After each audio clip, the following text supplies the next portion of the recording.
یتلو علیہم آیاتہ ویزکیہم ویعلمہم الکتاب والحکمہ.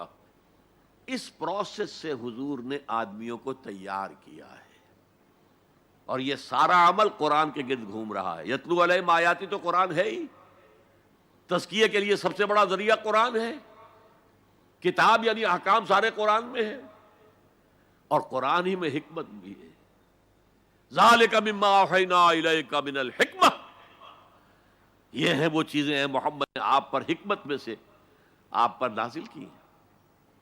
یہ جماعت تیار کر کے اب ہے دوسرا مرحلہ، اب باطل سے ٹکرانے کا مرحلہ آ گیا. جماعت تیار ہو گئی، ایمان ان کے دلوں میں ہے، کوئی آرزو دل میں نہیں ہے سوائے اللہ کو راضی کرنے کے. شہادت ہے مطلوب و مقصود مومن، نہ مال غنیمت نہ کشور کشائی. ڈسپلن کا یہ عالم ہے کہ حضور اشارہ کر دیں اپنے خون کی ندیاں بہا دیں گے، تن من دھن قربان کرنے کو تیار ہیں. اب اور معتدوے تعداد میں آ گئے ہیں، تب آپ نے نظام سے ٹکر مول لی اور اس نظام کو جڑ سے اکھیڑ کر پھینک دیا. بہت پیاری بات کہی ہے اکبر الہ آبادی نے، تو خاک میں مل اور آگ میں جل، جب خشت بنے تب کام چلے.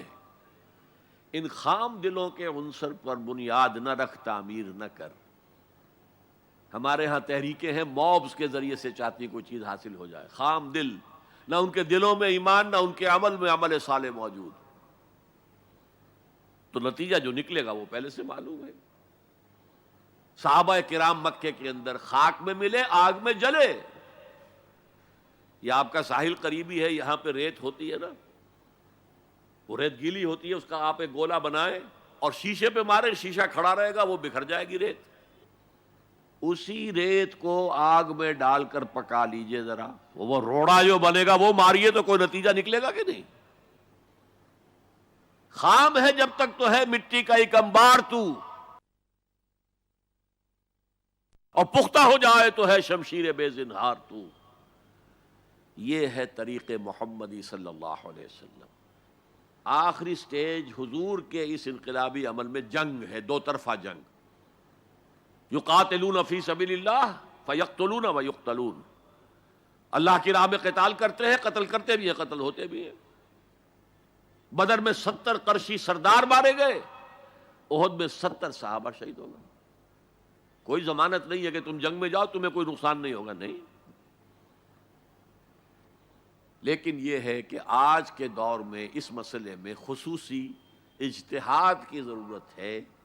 وہ میں پھر کسی اور موضوع پر گفتگو کرتے ہوئے آپ کے سامنے رکھوں گا کہ دو طرفہ جنگ کی بجائے ایک اور راستہ ہے جس کی سب سے پہلے نشاندہی کرنے والے مہاتما گاندھی تھے. Non violent, naan cooperation. ہم نے تو انگریز کو کچھ نہیں کہا، ہم تمہارے کپڑا نہیں پہنیں گے تمہارا، ہم تو چرخہ کاٹیں گے، سوت کاٹیں گے، اس سے اپنی کھدر بنائیں گے، وہ پہنیں گے. اور کتنی بڑی چوٹ لگ گئی ان پر، کپڑوں کے انبار لگتے جا رہے ہیں، اتنی بڑی مارکیٹ کھوئی گئی. لیکن ہم نے تو کچھ نہیں کہا. انہوں نے قانون تو نہیں بنایا ہوا تھا کہ ہمارا کپڑا ضرور پہنو گے تم. Non violent, naan cooperation. پھر آیا نان وائلنٹ سول ڈس اوبیڈینس. پرماتما نے سمندر میں نمک پیدا کیا، ہم پرماتما کے سمندر سے پرماتما کا نمک لینے جا رہے ہیں. اس کا مطلب کیا تھا؟ You have challenge the taxation policy of British India. اب لاٹھیاں پڑی، جیلیں بھری، ہوا کہ نہیں؟ لیکن انہوں نے کوئی تشدد نہیں کیا، عدم تشدد. اس سے اگلا مرحلہ ہندوستان میں آیا ہی نہیں. دوسری جنگ عظیم کے بعد انگریز اتنا کمزور ہو چکا تھا، وہ فیصلہ کر چکا تھا اب اتنی دور دراز موضوعات کو ہم قابو میں نہیں رکھ سکتے، لہذا وہ بستر طے کر رہا تھا اپنا. ذرا سوچئے، سونے کی چڑیا ہاتھ سے نکل رہی ہے، لیکن کیا کسی انگریز نے کسی ہندوستانی کو مارا؟ کیا کسی ہندوستانی نے کسی انگریز کو مارا؟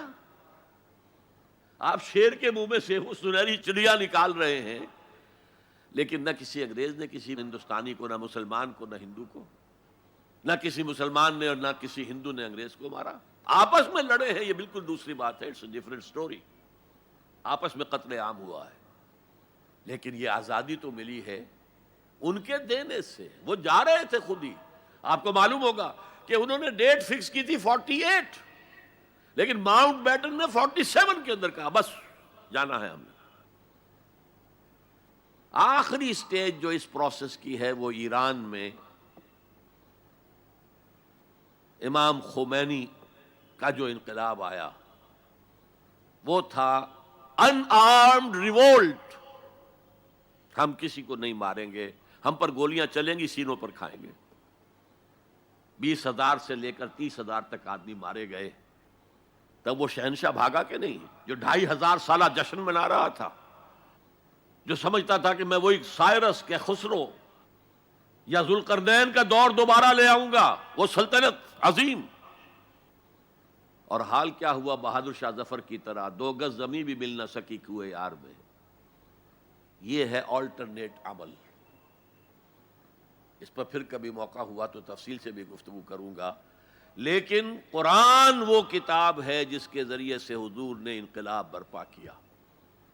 جیسے کہ داس کیپٹل وہ کتاب ہے جس کے ذریعے سے مونشویکس اینڈ بولشویکس نے رشیا میں انقلاب برپا کیا. نیست پیغمبر ولیکن در بغل دارت کتاب. وہ مارکس جو ہے پیغمبر تو نہیں ہے لیکن اپنی بغل میں کتاب لے کے آیا ہے. اور وہ داس کیپٹل کس قدر مؤثر تھی، اس نے کس طرح لوگوں کو پوزیس کیا ہے اور کس طریقے سے لوگوں کو تیار کیا ہے کہ زار کی فوجوں کے سامنے کھڑے ہوئے ہیں اور گولیاں کھا رہے ہیں سینہ کھول کر. وہ ایک کتاب تھی، وہ بھی کتاب تھی.